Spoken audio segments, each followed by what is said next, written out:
Boa noite. Vamos a Apocalipse, capítulo 21.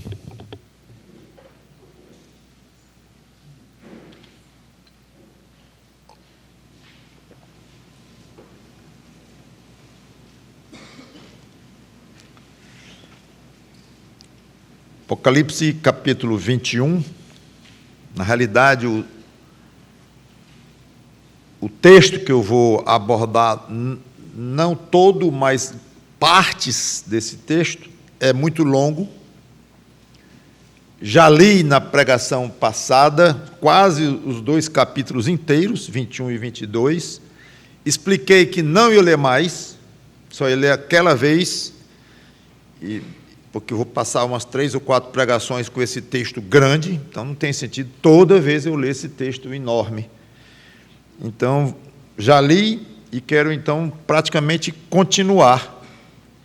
E talvez fosse bom fazer um exercíciozinho em casa, ler o capítulo 21, 22, se familiarizar um pouco mais com o linguajar, as informações, as revelações lá contidas, para que você possa crescer com isso. E sempre tem as pregações aí, o áudio, o vídeo e tal, para você se lembrar deste texto ou ler, mas é importante demais. Então, nós terminamos a pregação passada após ver 2 características sobre a Nova Jerusalém. As características são, repetindo então, ela é de origem celestial. Então, foi comentado que a cidade virá do céu, dos lugares celestiais, não do céu como universo, mesmo o novo céu que vai ser criado, entendemos que não é de lá, mas ela vem dos lugares celestiais e pousará na nova terra, ou seja, ela própria, Nova Jerusalém, era de origem celestial. Até comentei que era como se um pedaço, entre aspas, dos lugares celestiais baixasse na nova terra e passasse a incorporar a nova terra, ou pelo contrário, a nova terra passasse a ter a presença inerente agora, dali em diante, deste pedaço, desse lugar celestial, incorporado à Nova Jerusalém. E a segunda característica é que ela era santa, uma cidade santa. E expliquei que o próprio Deus estaria lá, moraria lá, habitaria lá. Comentamos isso tudinho com certos detalhes. E terminamos, então, perguntando quem, além do próprio Deus, que já estava claro que habitaria em Nova Jerusalém, quem, além dele, do próprio Deus, obviamente falando-se do Deus triuno, quem estaria lá? E aqui eu quero, então, começar a retomar a exposição do assunto. Vou começar com quem não estará lá. Apocalipse 21, versículo 8.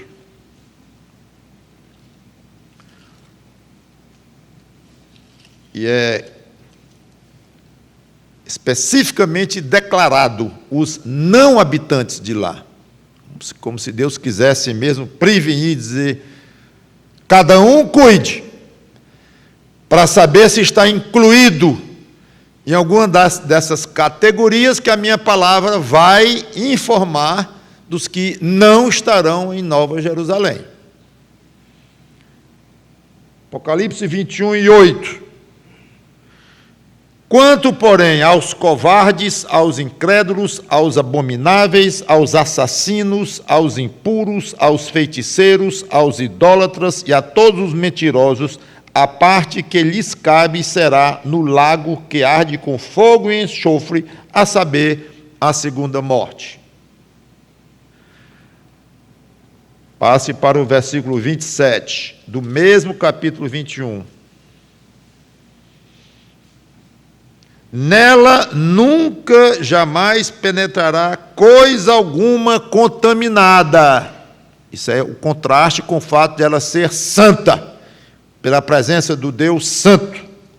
Nunca, jamais penetrará coisa alguma contaminada, nem o que pratica abominação e mentira, mas somente os inscritos no livro da vida do Cordeiro. A mentira está aí como um ponto em comum, e a abominação é um termo mais geral. Ainda não é tudo. Capítulo 22, versículo 15. Fora ficam os cães, não são os cachorros. Era um nome muito comum na época para pessoas ruins, malvadas, pessoas indignas. É um nome forte, mas figurativo no caso, metafórico. Fora ficam os cães, os feiticeiros, os impuros, os assassinos, idólatras, de novo, inclusive, e todo aquele que ama e pratica a mentira. Mentira, de novo. Fora. E saindo de Apocalipse, o apóstolo Paulo já tinha feito uma lista. Em 1 Coríntios, capítulo 6, versículos 9 e 10, uma lista parecida com essas que nós lemos. Observe que nós estamos lendo. Tudo aqui se refere ao mesmo grupo de pessoas, claro. As referências variam um pouco, mas estão olhando para as mesmas pessoas, as pessoas que são ímpias aos olhos de Deus, pessoas que não tiveram fé em Deus, na revelação de Deus, na época em que cada um viveu, e nessa época da igreja, aquelas que não creram em Cristo especificamente. Então, 1 Coríntios 6, versículos 9 e 10, diz assim: ou não sabeis que os injustos não herdarão o reino de Deus? Não vos enganeis, nem impuros, nem idólatras também está em todas as listas, nem impuros, nem idólatras, nem adúlteros, nem efeminados, nem sodomitas, nem ladrões, nem avarentos, nem bêbados, nem maldizentes, nem roubadores herdarão o reino de Deus.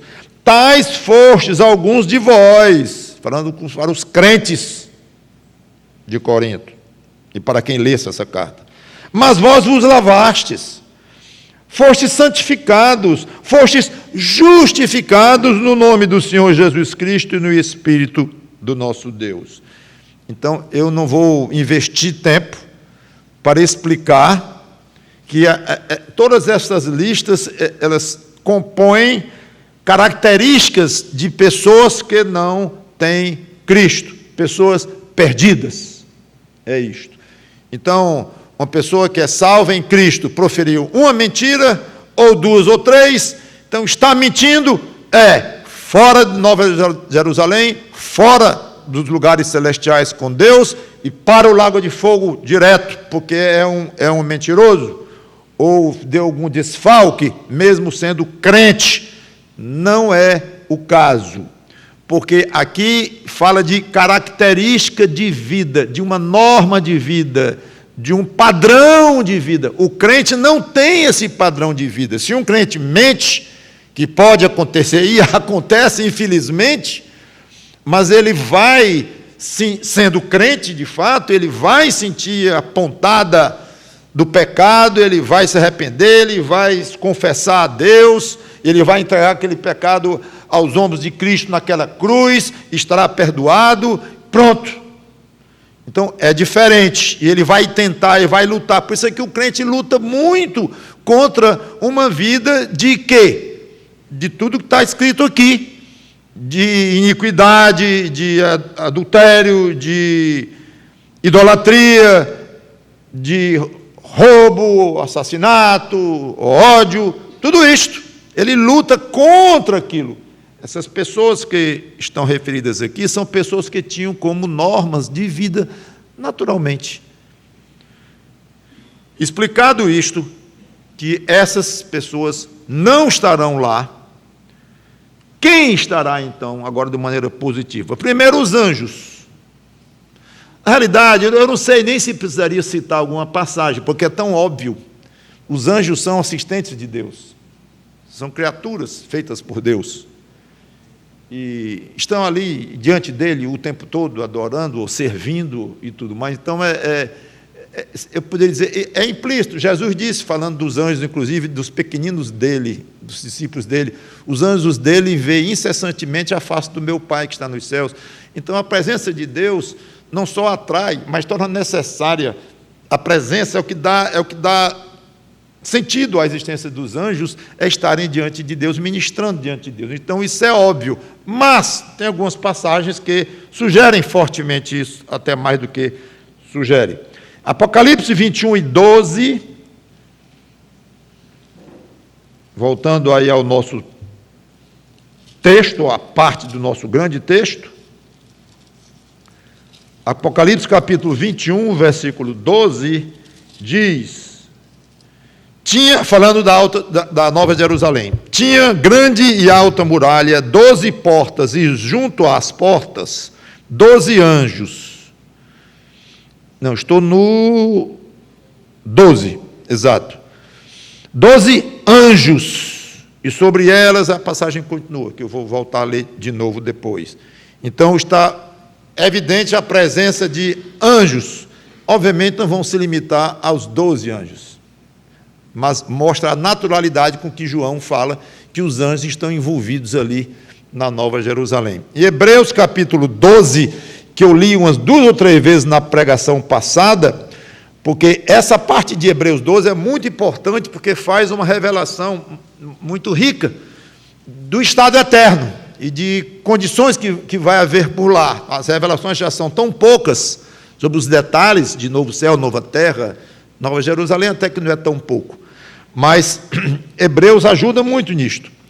E aqui ele diz, Hebreus 12, 22, falando do crente, do salvo, a condição do salvo, e olhando para o futuro eterno dele, diz, mas tendes chegado, é tão certa a salvação do crente, que ele já diz como fosse praticamente um passado, ou já um presente, melhor dizendo, mas tendes chegado ao Monte Sião, já expliquei isso, e a cidade do Deus vivo, também já expliquei, a Jerusalém celestial, já falei na primeira característica, e a incontáveis hostes de anjos. Aqui é muito mais do que 12.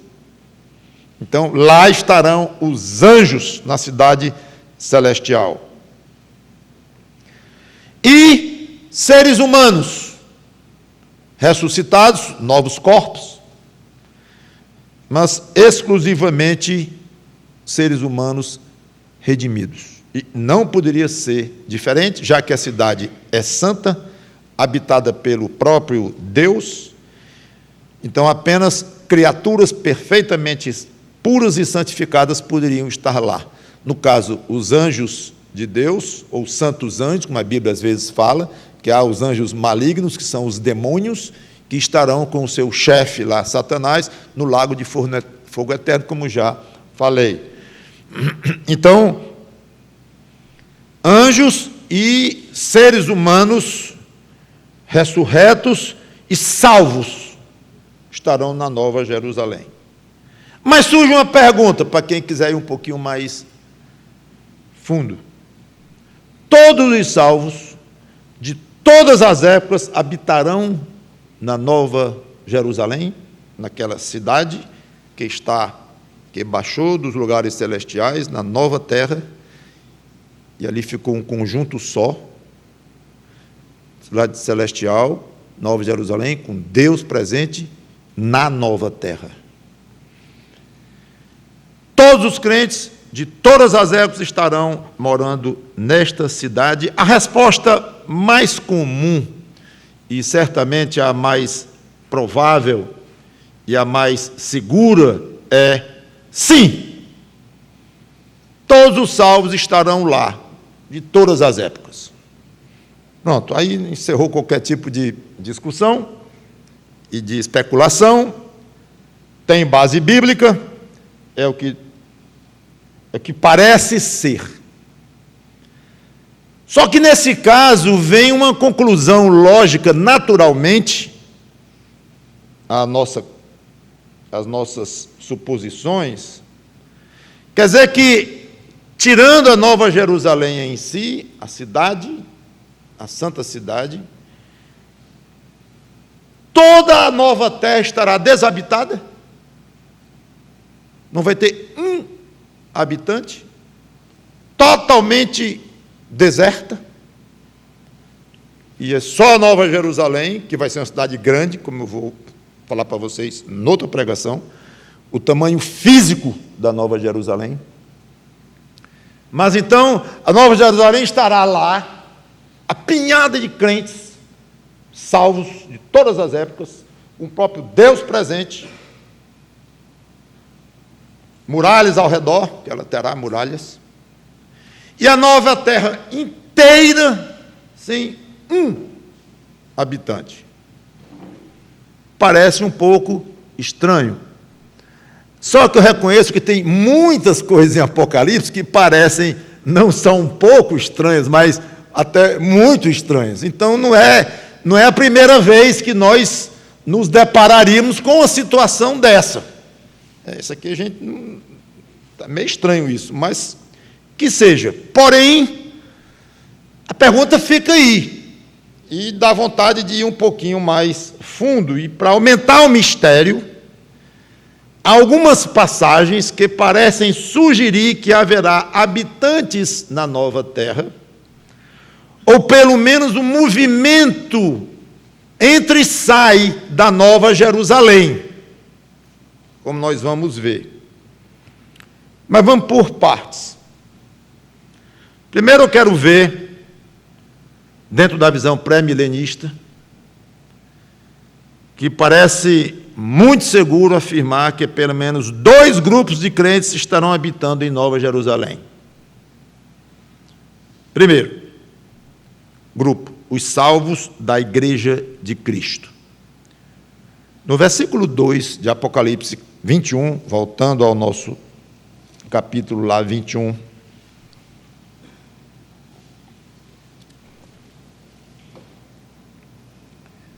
Apocalipse 21 e 2, vi também a cidade santa, a Nova Jerusalém, que descia do céu da parte de Deus, ataviada, ou vestida, ou adornada, como noiva, adornada para o seu esposo. Antes de qualquer coisa, João está falando de uma cidade ou está falando de gente? Quando eu falo gente, eu não quero ficar toda vez dizendo, são seres humanos ressuscitados, com corpos novos, glorificados. Quando eu disser gente daqui para frente, entenda assim, não vai ser mais ser humano com corpos nossos, como nós temos aqui, de carne, sangue e osso, não. Então, como estamos falando agora só daquela época, já estamos no período eterno, eu não vou ficar mais fazendo a ressalva o tempo todo. Quando eu disser gente, seres humanos, entenda isso. Redimidos em Cristo, que foram ressuscitados, e ganharam novos corpos. Então, João está falando de uma cidade física ou de gente? Dos dois. Quando eu digo assim, Fortaleza é linda, eu estou me referindo a uma cidade, a natureza que cerca Jerusalém, as praias, as orlas, as praças, as árvores, estou falando de coisas físicas que compõem a cidade de Fortaleza. Quando eu digo Fortaleza é violenta, não é que os prédios estão brigando entre si, nem as árvores estão assaltando gente, ok? Está falando de quê? De gente, exclusivamente de gente. Então, quando você se refere a uma cidade, você pode estar se referindo ao aspecto físico dela ou ao aspecto dos habitantes dela, substituindo a figura da cidade por pessoas. Então, eu entendo que João faz a mesma coisa. E aqui ele está falando, quando fala de uma noiva ataviada para o seu esposo, ele está falando de gente. Já já ele vai falar da cidade, vai falar das portas, das muralhas, vai falar dos fundamentos, vai falar de distância física. Mas agora não é. Então, isso não é muito confuso, não, como eu acabei de dar o exemplo com a nossa própria linguagem aqui. Então ele está falando de pessoas salvas. Mas podemos precisar quais pessoas salvas? A que grupo ele se refere quando fala de noiva adornada para o esposo? A princípio, poderia ser Israel, os judeus salvos. E Deus sendo o esposo, porque assim ele é chamado várias vezes no Antigo Testamento. Há esta figura, não é estranha absolutamente a figura de Deus como um marido e que escolheu uma esposa, Israel. Vários profetas falam disso e tudo mais. Ou poderia ser a igreja do Senhor Jesus Cristo. E aqui já é a visão pré-milenista. São aqueles que são salvos em Cristo desde o início da igreja, lá no dia de Pentecostes, até o dia em que a igreja será arrebatada para os céus, para encontro com o Senhor nos ares. Essa seria a igreja. Já expliquei isso ao longo dessas mensagens todas. Então, poderia ser a igreja, porque ela é chamada de noiva de Cristo, no Novo Testamento. Mas, no versículo 9, João determina a questão. Leia. Então veio um dos 7 anjos que tem as 7 taças cheias dos últimos 7 flagelos e falou comigo, dizendo: Vem, mostrar-te-ei a noiva, a esposa do Cordeiro. Pronto. Agora João, claramente, o Espírito Santo, através de João, define. É absolutamente certo que o Cordeiro se refere a Cristo. Não há nenhuma dúvida quanto a isso. Inclusive, o próprio livro de Apocalipse já descreveu Jesus Cristo como Cordeiro. Já expliquei isso, inclusive, na ocasião.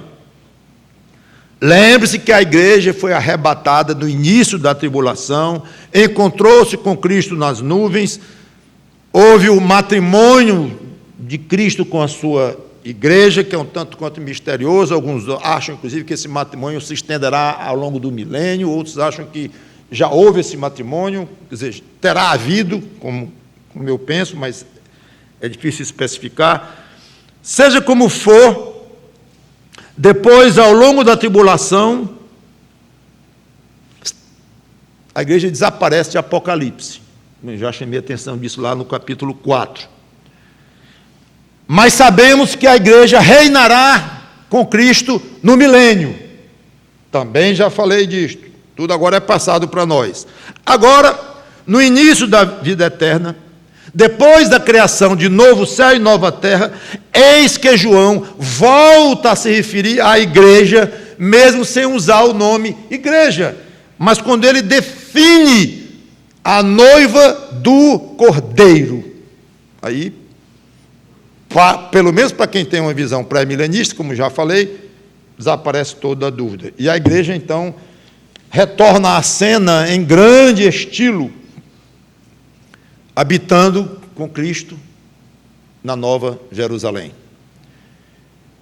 Lembra de Hebreus 12, 23, que eu falei, que dava muitas informações sobre o estado celestial? Mais uma, eu não preciso ir lá, mas ele lá diz: chegastes a Sião e tal, a igreja dos primogênitos, está lá escrito.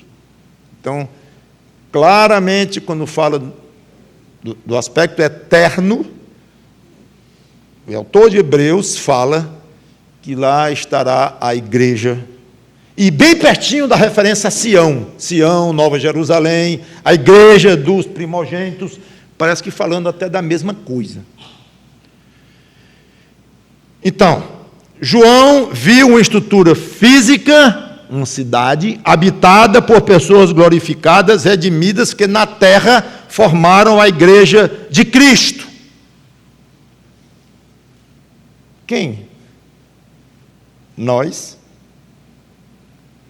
Nós estamos aqui dentro. Somos noiva de Cristo. Somos crentes pós-Pentecostes, pós-Atos 2. Somos crentes aguardando a vinda do Senhor para nos levar, a vinda, digo, até aos ares, para nos levar até lá, no arrebatamento, estamos aguardando, somos a igreja. Então, nós podemos ter muita segurança em dizer, entre aqueles que estarão na Nova Jerusalém, eu estarei lá, com o próprio Deus ali. Muito bem. E ainda tem outra indicação forte, no versículo 14, que diz: a muralha da cidade tinha 12 fundamentos, e estavam sobre estes os 12 nomes dos 12 apóstolos do Cordeiro. Mais uma indicação fortíssima de igreja, porque foi com eles que a igreja começou, ou dizendo melhor, que Cristo começou a sua igreja, com os 12 apóstolos. Então a igreja está por tudo que é lado aqui. Mas vem um segundo grupo de crentes, que muito provavelmente estará lá, incluído no grupo que vai morar em Nova Jerusalém. Judeus crentes do Antigo Testamento. Se nós pensarmos bem, os apóstolos, eles tinham uma condição dupla, né? Eles eram da igreja, a igreja começou com eles, Cristo inaugurou sua igreja com eles, mas eles também eram judeus, eles eram as duas coisas. Então isso seria uma indicação que na Nova Jerusalém também deverá haver judeus crentes, ou crentes judeus. E, afinal, o fato de toda a igreja estar morando em Nova Jerusalém não quer dizer que outro grupo de crentes não possa estar morando lá também, não impede, é claro. E parece que é o caso. No versículo 12 de Apocalipse 21, tinha grande e alta muralha, descrevendo aqui a cidade física, 12 portas, e junto às portas 12 anjos, já falei dos anjos, e sobre elas, ou seja, as portas, nomes escritos, que são os nomes das 12 tribos dos filhos de Israel.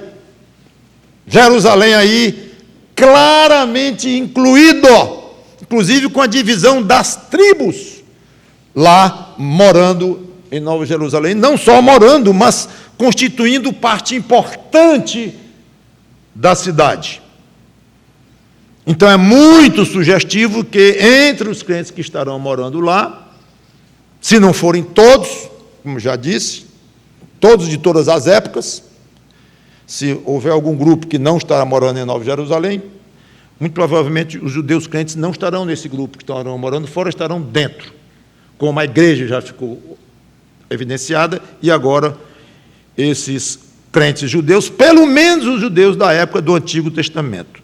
Só que, além dos crentes da igreja e dos judeus do Antigo Testamento, judeus crentes, há outros grupos de salvos. Gentios, salvos no tempo do Antigo Testamento. Gentio aqui não é judeu. Há muitos. Judeus e gentios que morreram na tribulação. Os salvos, judeus e gentios, que entraram no milênio. Os salvos, judeus e gentios, que nasceram durante o milênio.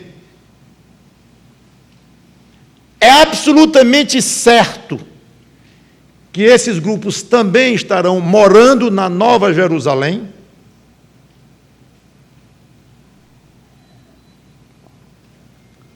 Eu vou repetir.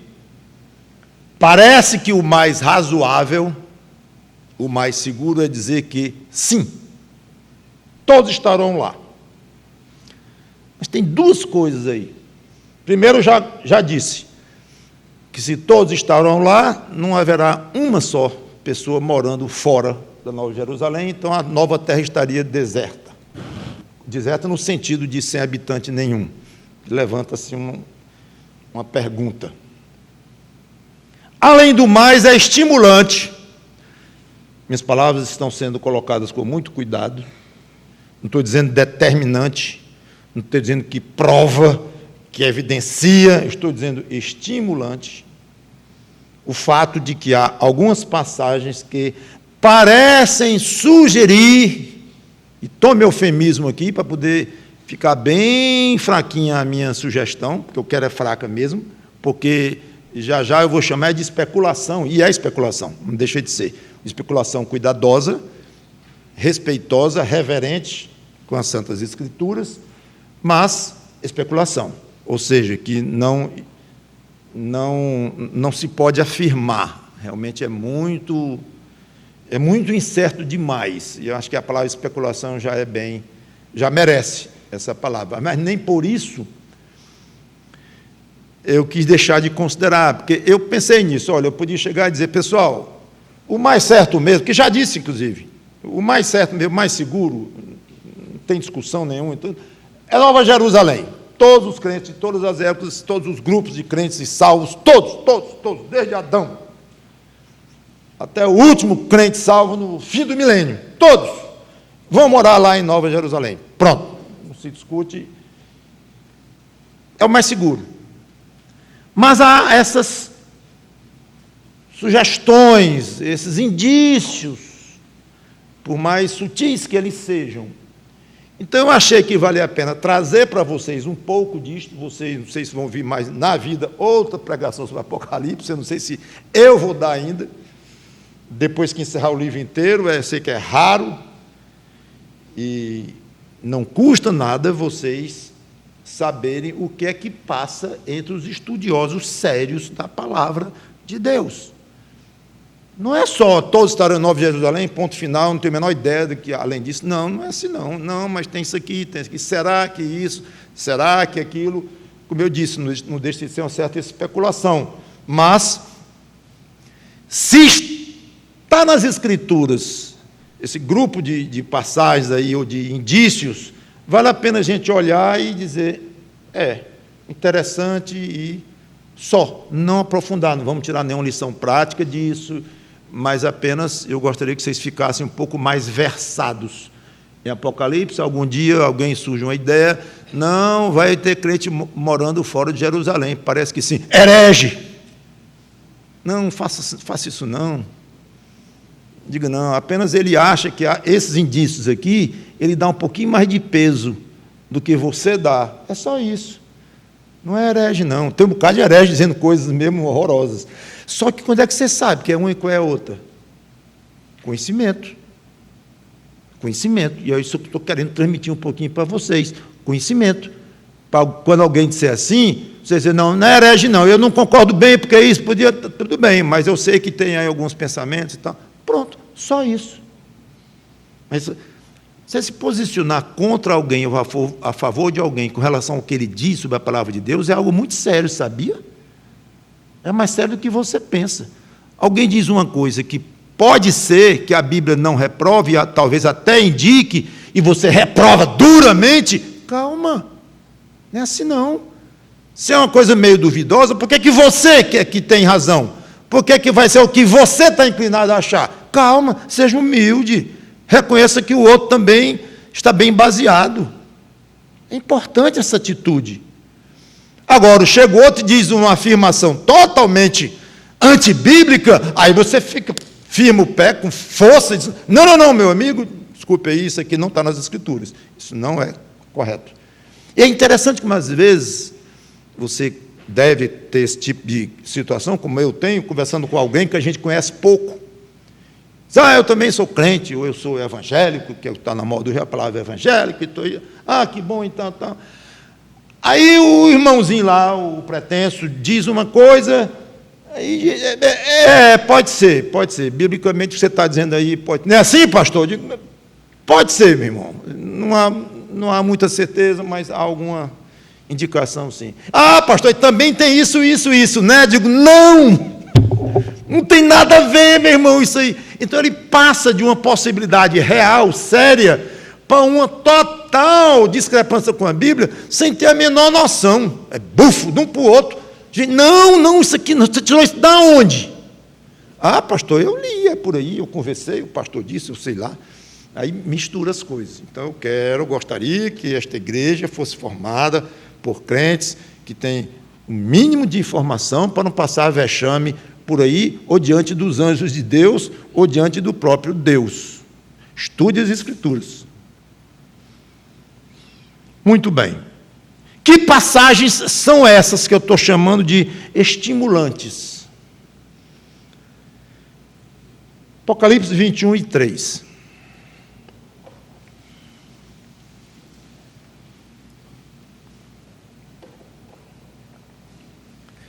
Então ouvi grande voz vinda do trono, dizendo: eis o tabernáculo de Deus com os homens.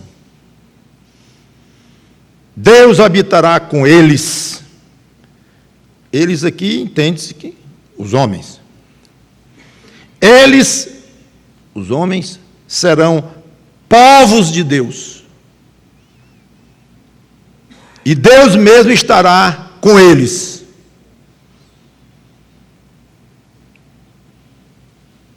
Ou se refere à grande variedade de crentes pertencentes a vários povos na velha terra e que agora estão na Nova Jerusalém, pode ser. Ou talvez aponte para povos de crentes espalhados pela nova terra, fora dos limites da Nova Jerusalém. A expressão é muito genérica, é muito abrangente. Então, dá uma certa... É muito forte para descrever um grupo numa cidade, falando em povos ou nações, mas pode ser sim. 21, de 24 a 26. 21, 24 a 26.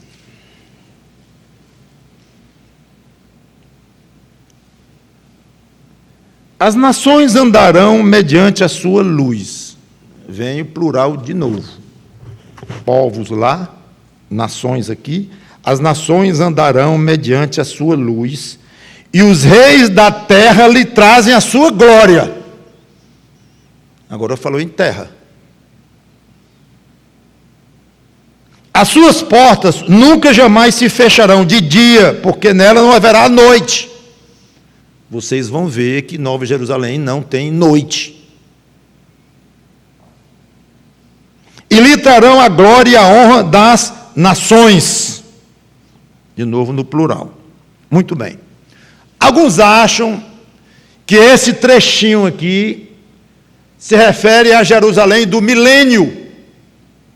Não, isso aqui é Jerusalém do milênio. Tudo bem. Mas no versículo 23 e no 22 e no 21, no contexto anterior, está falando claramente de Nova Jerusalém.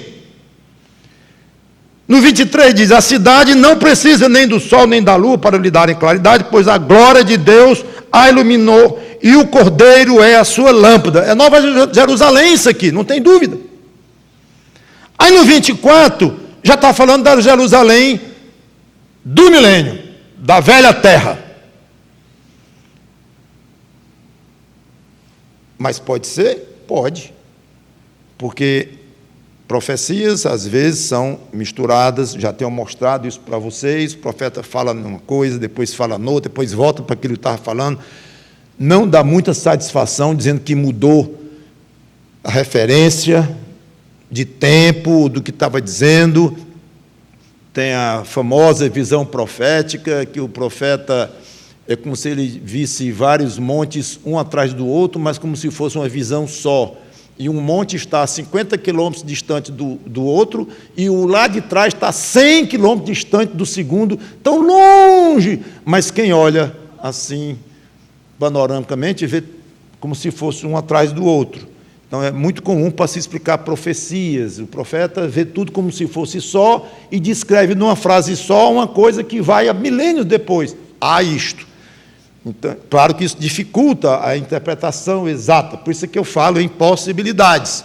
Então, alguns dizem, não, aqui está falando da Jerusalém do milênio. Tá bom. Só que depois ele volta, no 27, ele volta para Nova Jerusalém. Nela nunca, jamais penetrará coisa alguma contaminada. Acabei de ler. E na Jerusalém do milênio tinha coisa contaminada, tanto que Satanás, no final, foi solto e conseguiu arrebanhar um monte de gente contra Cristo, o rei. na época. Então seria Nova Jerusalém, 3 versículos falando da velha Jerusalém na terra, na velha terra, e depois volta para Nova Jerusalém. Nova Jerusalém. Pode. Não é problema nenhum. Mas pode se perguntar, e o que está falando? Mas não pode ser, no caso, Nova Jerusalém? Pode. Se pode um, pode o outro. Então as nações andarão mediante a sua luz. O que seria isto? Ou serão povos de várias nações na velha terra, mais ou menos como eu já expliquei lá no versículo 3, que fala dos povos, muitas nações juntas ali, representadas pelos crentes ressuscitados da época, que chama de várias nações, que agora estão morando juntos na Nova Jerusalém, pode ser, ou crentes que mantiveram a nacionalidade e constituíram nações espalhadas pela nova terra. Crentes não da igreja e não de Israel do Antigo Testamento, como eu já comentei, os outros grupos de crentes que existem. Aí vem, os reis da terra lhe trazem a sua glória. Se está falando da Jerusalém antiga, no tempo do milênio, está explicado. Inclusive, isso cabe perfeitamente com o milênio, sem dúvida. Mas se estivesse referindo à Nova Jerusalém, tem 2 possibilidades.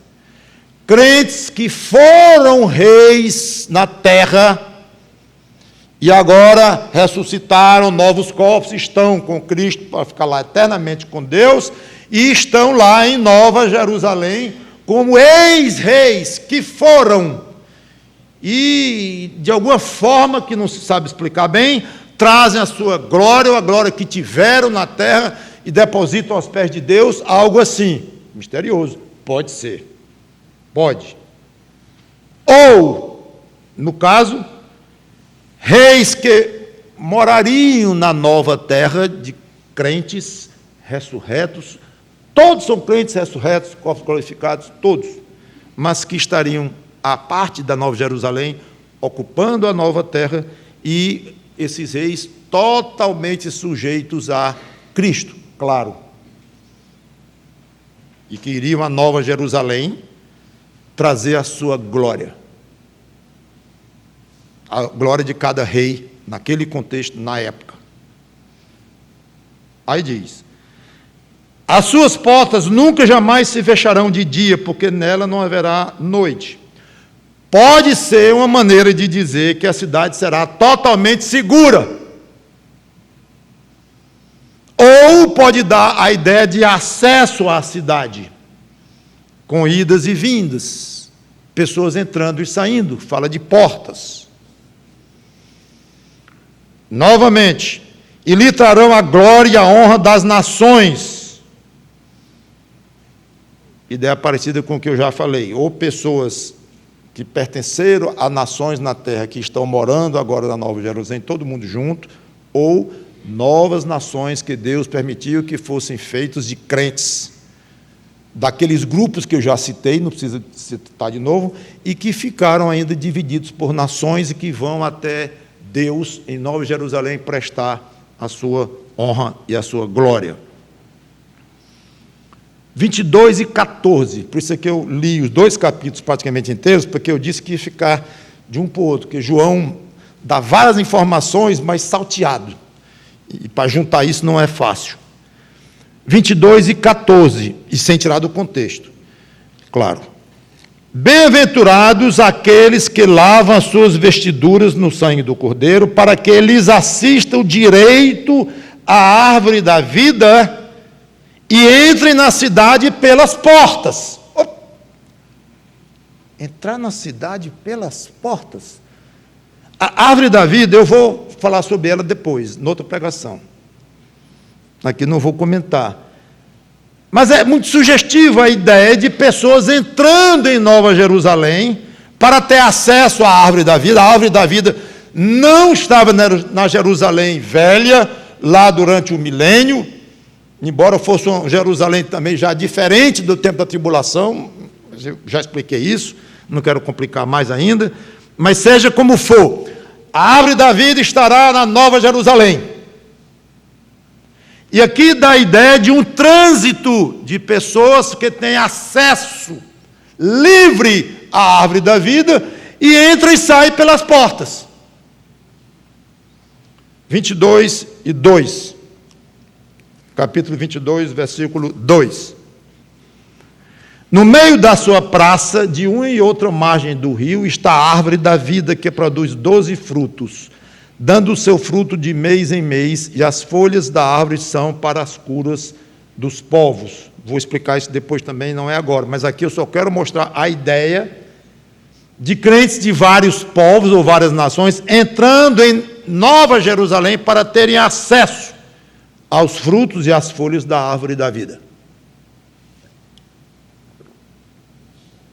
Seria o caso de crentes morando espalhados pela nova terra, além dos limites da Nova Jerusalém, mas com total acesso? Então, quem seriam esses redimidos? Como a questão é muito confusa, há várias opiniões. Não foi fácil eu peneirar algumas dessas opiniões. Quem seriam esses? O que é isto? De gente entrando e saindo, desse movimento, entrando e saindo de Nova Jerusalém, com porta aberta, com acesso livre. Se mora lá dentro, é óbvio que já tem acesso. Então, tem um que diz, e achei estranho, porque é um homem respeitado, inclusive,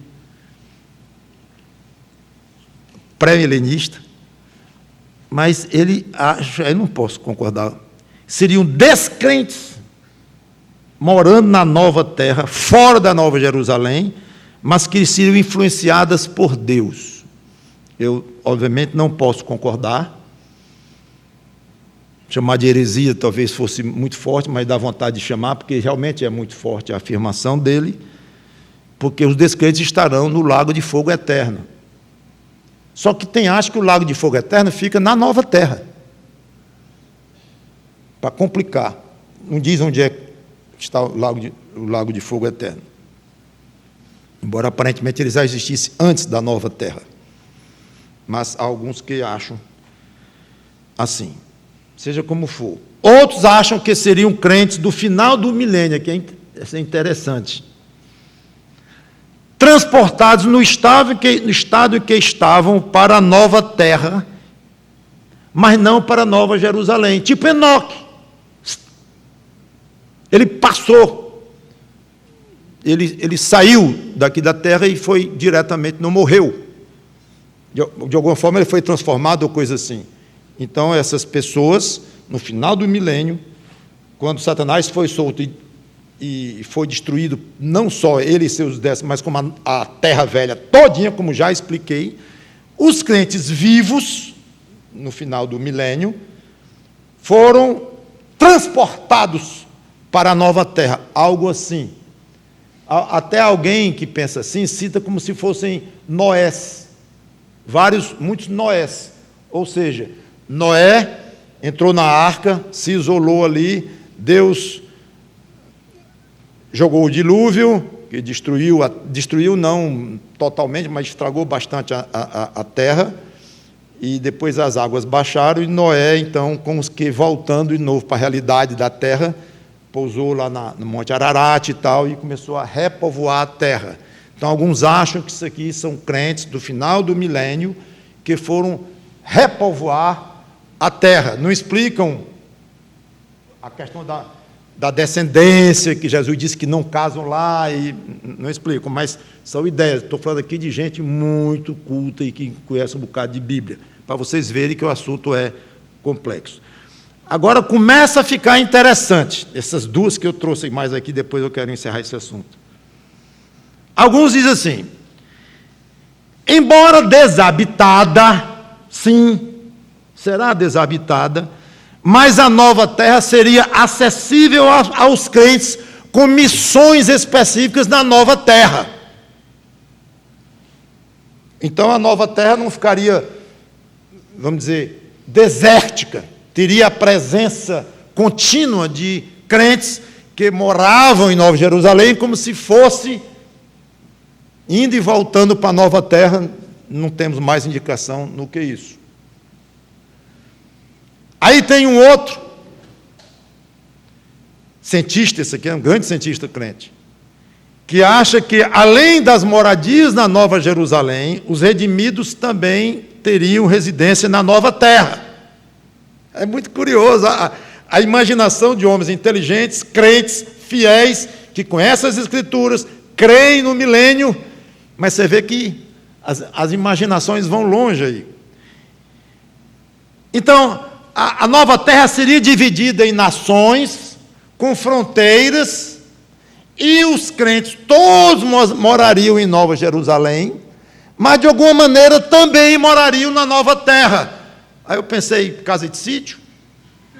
Casa de praia? Casa de repouso? Eu não sei, mas não estou sugerindo isso absolutamente. Eu estou dizendo que há essas sugestões.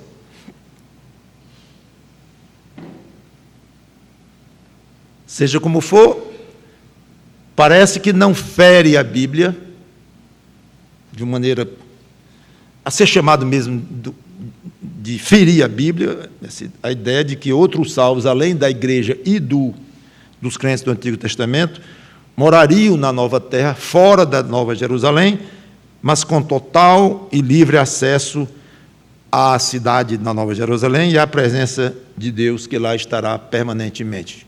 Parece que não fere as Escrituras, fica alguma coisa aí meio no ar. Encerrando, Isaías 35:10, encerrando essa parte, Isaías 35:10,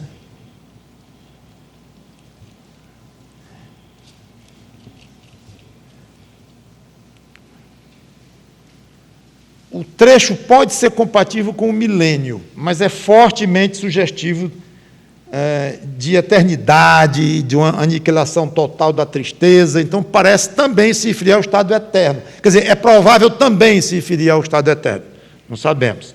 Seja como for, Isaías 35:10, ele diz: os resgatados do Senhor voltarão e virão a Sião com cânticos de júbilo,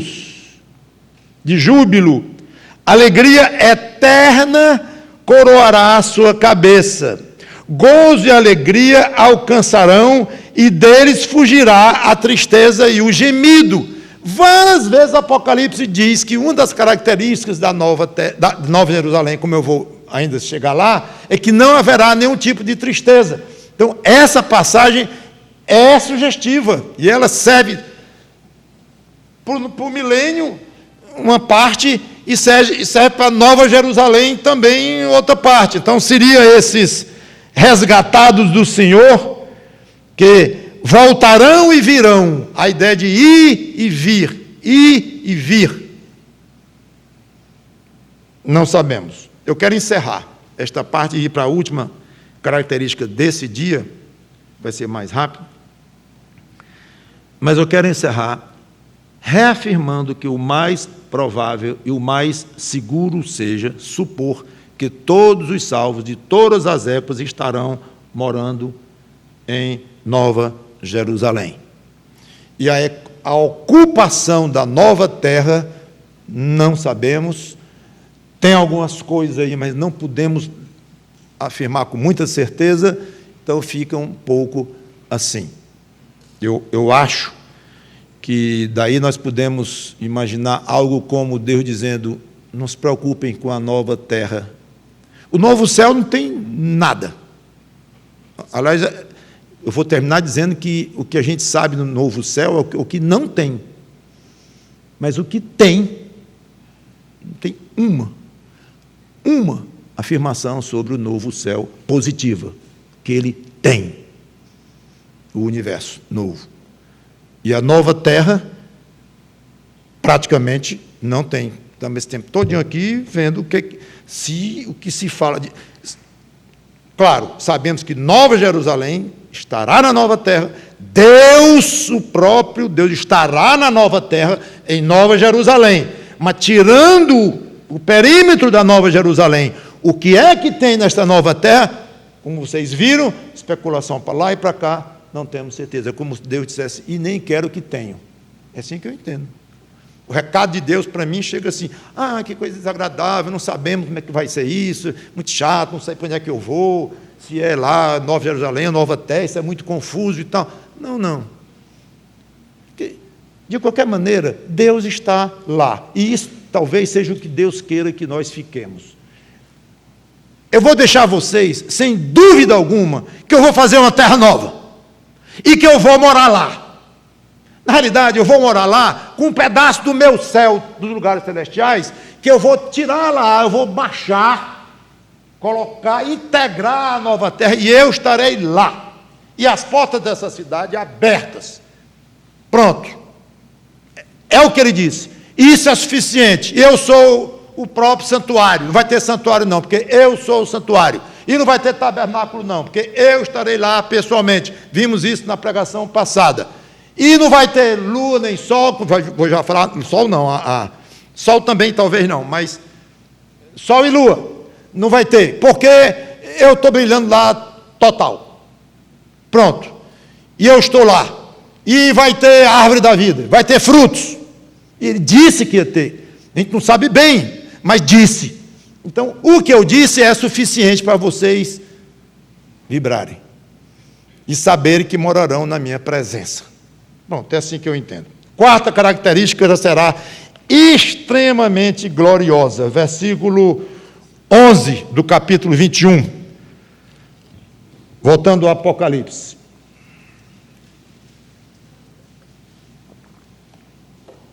Apocalipse 21 e 11, a qual tem a glória de Deus. Falando Nova Jerusalém. O seu fulgor era semelhante a uma pedra preciosíssima, como pedra de jaspe cristalina. Pule para o 18. A estrutura da muralha é de jaspe. Também a cidade é de ouro puro, semelhante a vidro límpido. É um ouro que nós não conhecemos, porque o ouro que nós conhecemos não é límpido. Não sabemos. A estrutura da muralha é de jaspe, já li. Os fundamentos da muralha da cidade estão adornados de toda espécie de pedras preciosas.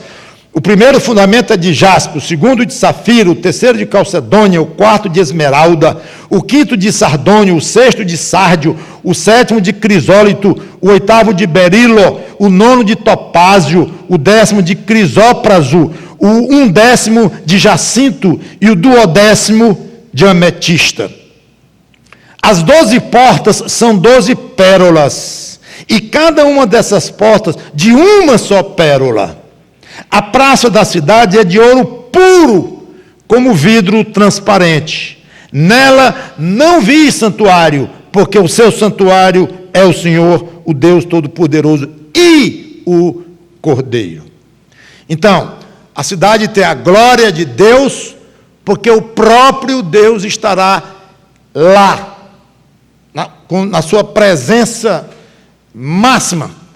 É difícil definir a presença de um ser como Deus, onipotente, onisciente e onipresente, mas até onde podemos afirmar, Deus estará lá morando pessoalmente, não mais representado lá no tabernáculo, lá no deserto, ou no templo em Jerusalém, mas agora o próprio Deus. E, além da cidade em geral ter a glória de Deus, ela é de ouro puro, incluindo a praça, vamos falar depois. A estrutura e os 12 fundamentos da muralha são comparadas a pedras preciosas.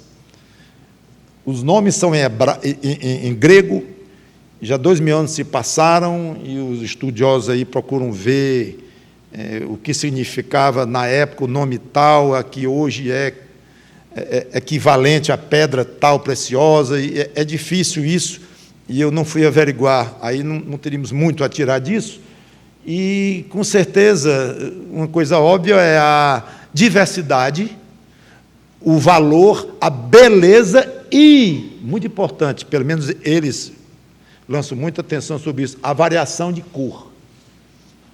Cada pedra dessa, aparentemente, tinha uma cor diferente, ou pelo menos sutilmente diferente uma da outra. não se pode afirmar com 100% de segurança. Como falou no ouro translúcido, que a gente não conhece esse tipo de ouro também. Então, não se sabe bem cada tipo de pedra. Agora são 12, interessante, 12 apóstolos, 12 tribos de Israel, 12 pedras, um número especialíssimo demais aqui nesse contexto todo aqui de Nova Jerusalém. Também não explica o que há de tão especial nesse número 12, mas aqui está 12 pedras. E fiquemos com essa noção, então, de uma beleza estonteante, muita luz, muito brilho e algo cristalino de encher os olhos e muita cor, muita cor. E, finalmente, versículo 23, a cidade não precisa nem do sol nem da lua para lhe darem claridade, pois a glória de Deus a iluminou e o Cordeiro é a sua lâmpada. Alguns acham que não está dizendo, acham que realmente não está dizendo, mas lembram que não está dizendo que não tem sol. Embora algumas passagens cheguem perto disso, mas que não precisa do sol. Apenas o sol fica em segunda categoria, não há necessidade do sol para dar a lua, para dar a luz de dia, uma lua cheia para dar a luz noturna, então não precisa. Seja como for, o mais provável é que não vá ter mesmo sol, porque a noite perdeu o sentido, com a glória de Deus brilhando o tempo todo, como se a noite perdesse totalmente o sentido. Então, versículo 25, também de Apocalipse 21, as suas portas nunca jamais se fecharão de dia, porque nela não haverá noite. 22 e 5, então já não haverá noite, nem precisam ele da luz, de novo, ele fala precisa, não diz que não tem, nem precisam eles de luz de candeia, nem da luz do sol, luz de nada, em outras palavras, porque o Senhor Deus brilhará sobre eles e reinarão pelos séculos dos séculos. Então nós sabemos que muito provavelmente no novo universo não vai ter sol, nem vai ter lua. Se não vai ter sol nem lua, não deverá ter estrelas. Parece que, eu não vou dizer que parece nada, não tem sol, parece que não tem sol nem estrela. Eu ia dizer, parece que não tem mais nada, então eu vou ficar assim, porque eu não sei o que vai ter. Não diz, não fala, não comenta. E é como eu já disse, essa ausência de informação praticamente total, até o fato da existência de um novo sol ou a nova lua, fica aí, não diz que não tem, diz que não precisa. Mas então não precisa, não tem, porque se não tem noite, então fica assim. Exatamente como Deus quer que nós fiquemos assim. Que Deus nos dê sabedoria para estudar essas coisas e não cairmos às vezes até no que é gostoso, um pouco para a carne, não necessariamente, mas de discutir. Mas a Bíblia fala em não discutir opiniões. Então, discussão é algo que apela muito para a carne, não é que toda discussão é carnal, é pecaminosa, não, mas apela muito, e é muito, o limite é tênue entre uma coisa e a outra. Então, está discutindo e tal, não é muito o caso.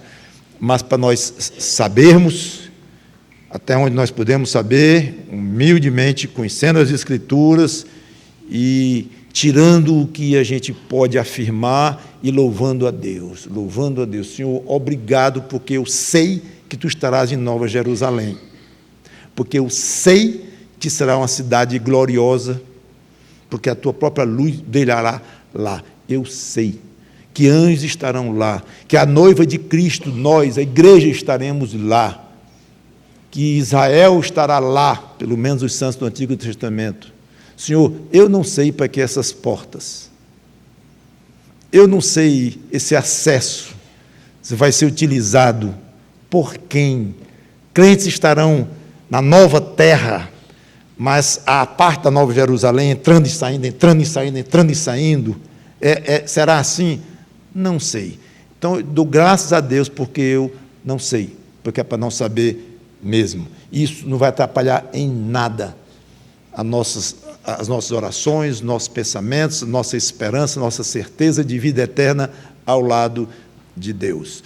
E mesmo se tiver alguém, como algum grupo desses aí, que estará à parte de Nova Jerusalém com acesso, ele vai poder dizer da mesma maneira: não vai ter sol na nova terra, sobre a nova terra, eu estarei na presença de Deus, vou ver Deus a hora que eu quero. Não eliminou nada. Claro, se eliminasse alguma característica da salvação eterna, claro que estaria totalmente fora, como aquela ideia de dizer que seriam descrentes que estão lá fora, elimina completamente. Mas Deus é que sabe. E como nós somos igreja, para mim não resta a menor dúvida, pessoalmente, que nós estaremos em Nova Jerusalém com Deus e o próprio Cordeiro. Vamos orar. Santo Deus, nosso bom Pai, obrigado pela Tua palavra, que esclarece umas coisas e não esclarece outras. Obrigado por uma e por outra, e pela outra. Que Cristo seja exaltado em nossas vidas e com a nossa expectativa futura. Aliás, nossa expectativa presente de coisas futuras. Essa expectativa deve dar muito mais força do que nós possamos imaginar, tirar muito mais angústias do nosso coração do que nós podemos imaginar. É só nós nos entregarmos a esse exercício e termos esse objetivo. Em nome do Senhor Jesus Cristo. Amém.